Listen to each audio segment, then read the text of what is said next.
நாங்கள் அல்லாஹ் சுப்ஹானஹு வ தஆலாவிடத்தில் நெருக்கத்தை பெற வேண்டும். அல்லாஹ் பரிசுத்தமானதை மட்டும் தான் ஏற்றுக்கொள்வார். அசுத்தமான எதையுமே கபூல் செய்வது கிடையாது. எங்களுடைய ஆத்மா பரிசுத்தம் அடைய வேண்டும்.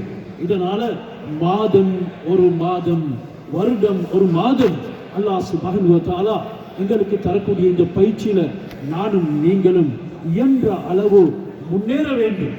சில சந்தர்ப்பங்கள்ல எங்களுடைய வேலை பழுக்களின் காரணமாக தொழுகைகளை நிறைவேற்றுவதில் அசம்பாவித கணம் உண்டாகிருக்கும்.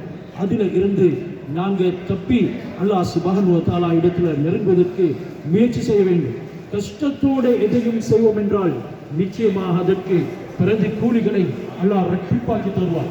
விசேஷமாக ரமலானுடைய மாதத்தில் சொல்லப்படுகிறது, குல்லு அமலி இப்னி ஆதம் யுதாஅஃபுல் ஹஸன மின் அஷ்ரி அம்சாலிஹா இலா 700 லாஃபின்.